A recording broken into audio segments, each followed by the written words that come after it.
Welcome back to the deep dive. Today we are tackling a topic that, honestly, it has a bit of a reputation problem. That is putting it mildly. We are talking about British cuisine. And I know, as soon as I say that, a certain image probably pops into your head. You're thinking about, like, great gray mush. You're thinking about vegetables that have been boiled until they've lost the will to live. Jellied eels, maybe? Maybe some jellied eels if you're feeling particularly adventurous, exactly. It's that old cliche, isn't it? In heaven, the police are British and the chefs are French. In hell, the police are German and the cooks are British. Right. It's a stereotype that has just hung around for decades, really since World War II rationing. Exactly. Yeah. But here's the thing. We are going to completely dismantle that stereotype today. We've been digging through the history, the food science, and the professional techniques behind the absolute titans of British comfort food. Mm-hmm. And when you actually look at what these dishes are doing, it is not bland at all. It is ingenious. It really is.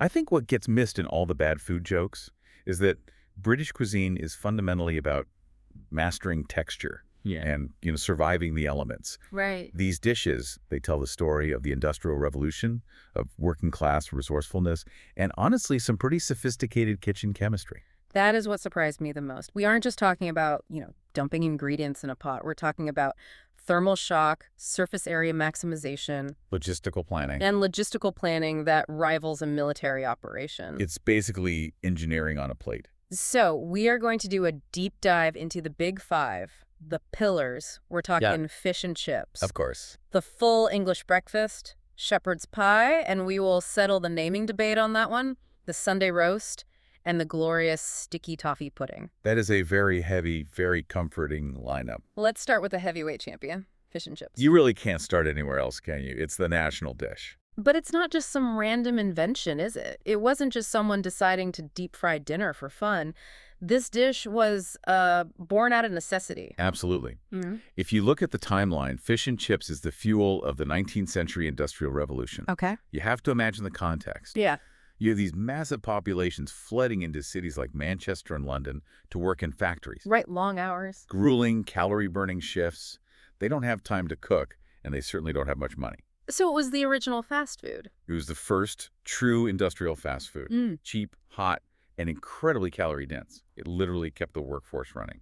But what I love, what our research turned up, is that despite being seen as quintessentially British... With a red phone box. Yeah, it's actually a total immigrant story. It is. Right. This blew my mind. The frying technique wasn't even local. No.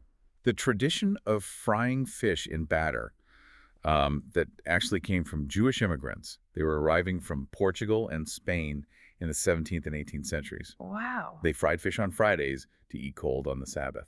And the chips. Well, chips came over from Belgium or France. So this great British icon is actually a marriage of Jewish and Belgian traditions that met on the streets of Victorian London. That is fantastic. But let's get into the mechanics of it, because we have all had bad fish and chips. Oh, yes. A crime. You know what I mean? Soggy, greasy, the batter feels like a wet towel. It's just heartbreaking. So how do we avoid that? The best chefs seem to agree it all comes down to the batter temperature. It's purely physics. The golden rule for the batter is that it must be ice cold. Ice cold. I'm talking keep your liquids in the fridge until the very last second.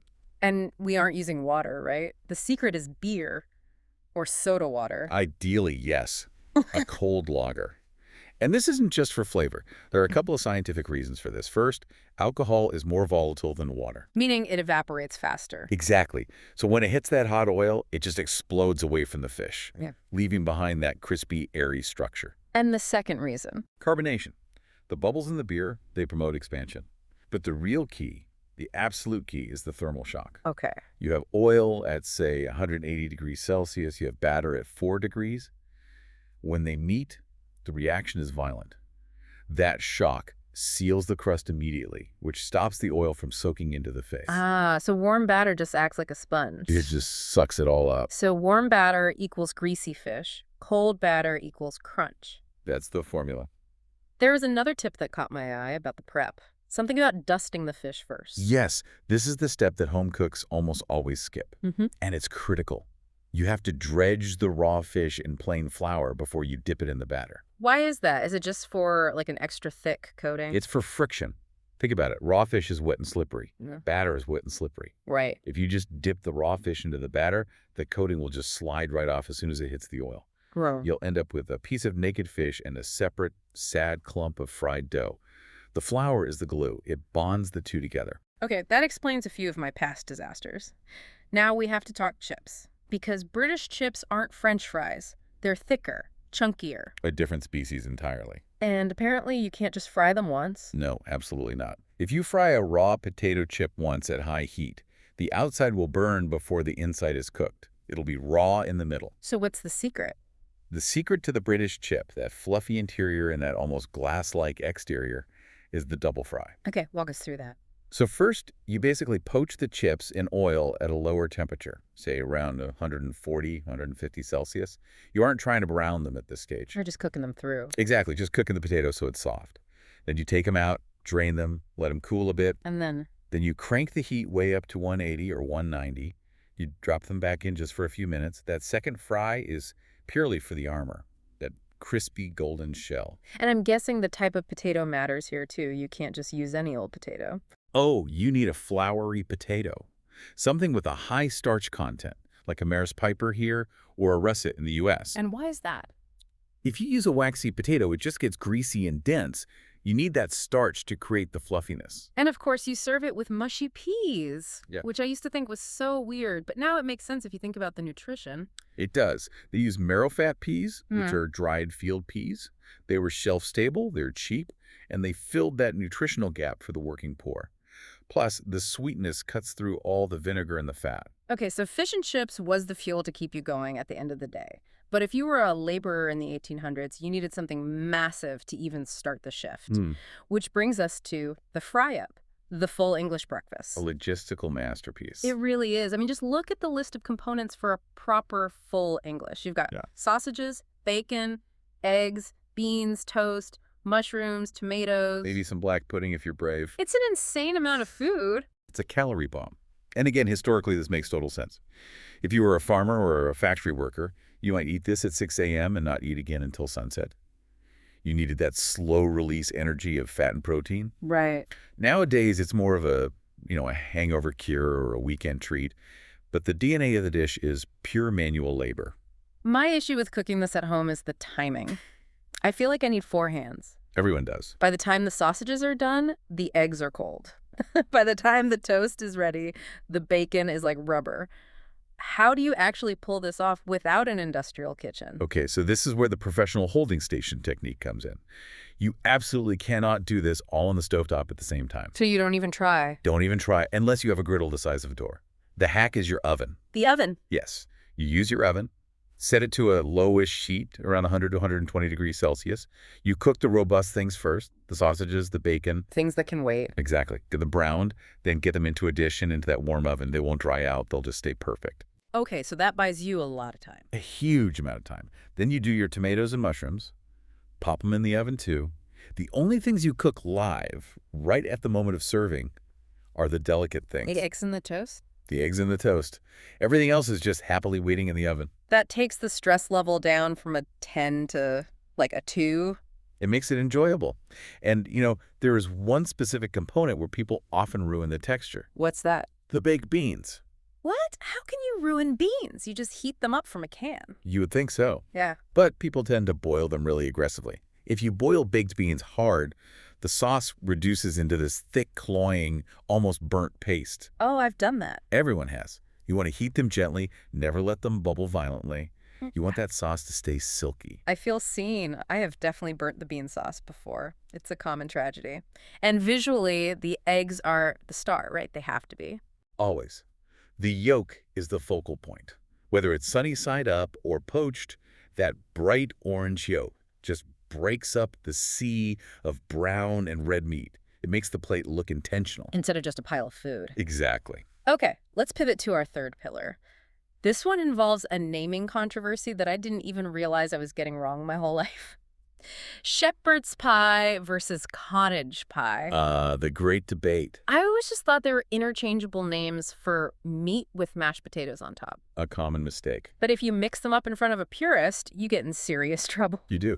The distinction is actually very logical, though. It just comes down to the animal. Break it down for us. Shepherd's pie is made with lamb because shepherds herd sheep. It's so obvious when you say it out loud. And cottage pie is made with beef. That is the hard and fast rule. So if I'm at a pub in the U.S. and I order a shepherd's pie and it comes with ground beef. You are eating a cottage pie that is using a fraudulent ID. Good to know. But regardless of the meat, the concept here is all about leftover logic, right? Precisely. This dish started as a way to use up the Sunday roast leftovers on a Tuesday. Right. You take the meat scraps, you mince them up, you bulk it out with cheap vegetables, onions, carrots, celery, and you top it with potatoes because, flour for a pastry crust was too expensive for many people. It's frugal, but there is one specific trick with that potato topping that turns it from just mush into a masterpiece. The fork trick. Yes. This is mandatory, non-negotiable. When you spread the mashed potato on top, you don't smooth it out like you're icing a cake. Yeah. No, you take a fork and you scrape these rough ridges all across the surface. And this isn't just for decoration. No, it's pure chemistry. Yeah. We're talking about the Maillard reaction. That's the browning process that creates all that flavor. By creating those ridges, you are drastically increasing the surface area of the potato. And more surface area means more browning. Exactly. Those little ridges catch the oven heat and turn into these crispy golden peaks. If the top was smooth, you get way less crunch and less flavor. You want that textural contrast. The creamy mash underneath and the crispy crust on top. That's the whole point. And speaking of the mash, there was a warning about its structural integrity. Right. You cannot make the mash too wet. If you add too much milk or butter to the potatoes, they become heavy and, soupy. And what happens then? When the meat sauce bubbles up from underneath, the steam tries to escape. If the mash is too weak, the sauce will just erupt through it and the potatoes will sink into the gravy. And you end up with, potato soup with meat in it. Which is delicious, I'm sure, but it's not a pie. You need structural potatoes. Dry enough to hold their shape, but still creamy enough to eat. I love the idea of structural potatoes. It sounds like an architectural requirement. In British cooking, it basically is. Okay, moving on. We've mentioned leftovers, so let's talk about the main event. The source of those leftovers. The Sunday roast. The religious experience of British food.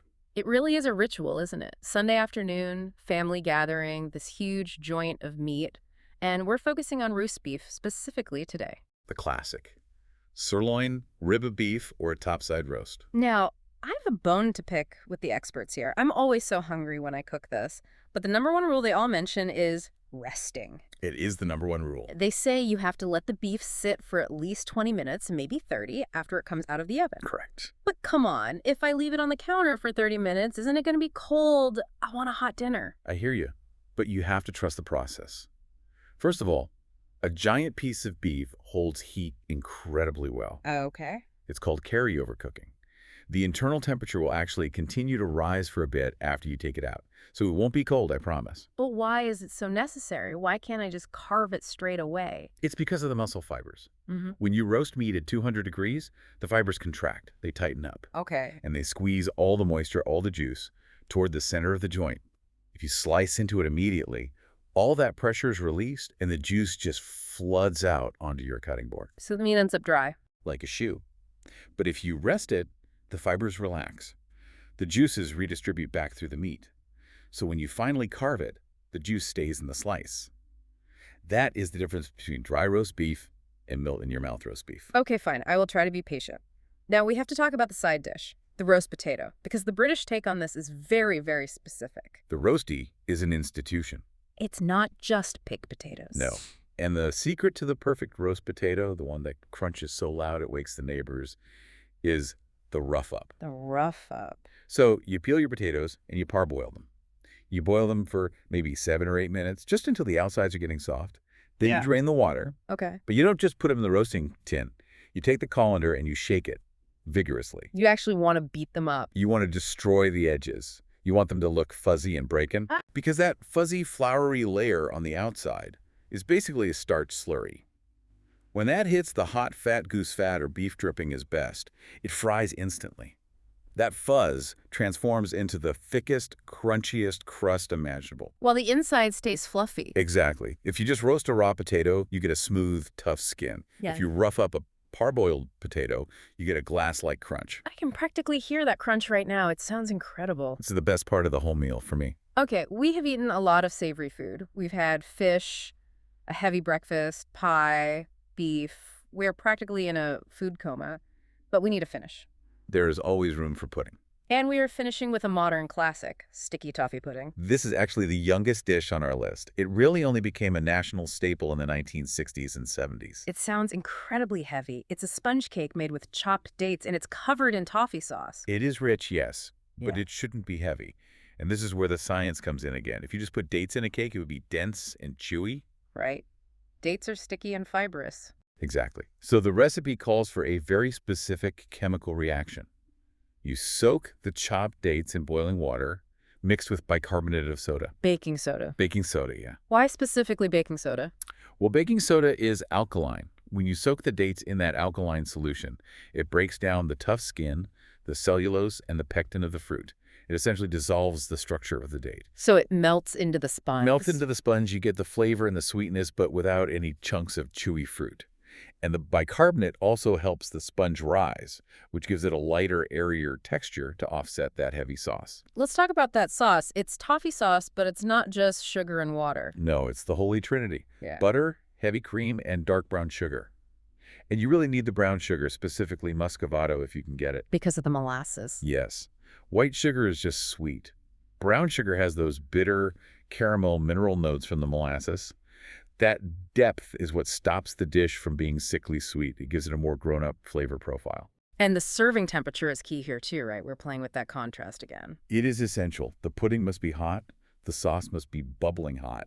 But you serve it with cold vanilla ice cream or cold pouring cream. That moment when the cold ice cream just starts to melt into the hot toffee. That is the absolute peak of British comfort food. It hits every sensory button you have. Hot, cold, sweet, slightly salty, creamy, spongy. Man, I am starving. Me too. So when we step back and look at these 5 dishes, fish and chips, full English, shepherd's pie, roast beef, sticky toffee pudding, what's the big takeaway here?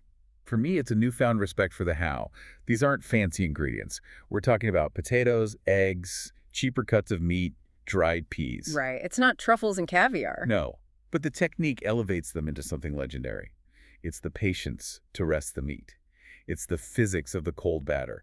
It's the chemistry of the baking soda and the Maillard reaction on the pie. It's resourceful. It is. It's about taking what you have, which historically might not have been much, and using science and heat to turn it into something that makes you feel safe and warm. That's what comfort food is. It really changes the conversation from British food is boring to British food is smart. Logistical masterpieces, as we said before. I want to leave our listener with a thought today. We talked about how these dishes came from a place of local necessity: sheep for shepherds, fish for the coast, calories for the factory. Right. So if these dishes are just principles of resourcefulness applied to local ingredients, Yeah. what is the shepherd's pie or fish and chips of your region? If you applied that same logic using the leftovers, the cheap local crops, the need for fuel, what would your local icon look like today? That's a great question. Maybe a remote worker's roast. Or a commuter's casserole. I'd eat it as long as the potatoes are crispy. And fuzzy. Don't forget to shake them. Thanks for listening to this deep dive into the science of British comfort food. Go roast something, shake your potatoes, and we will see you next time. Goodbye, everyone.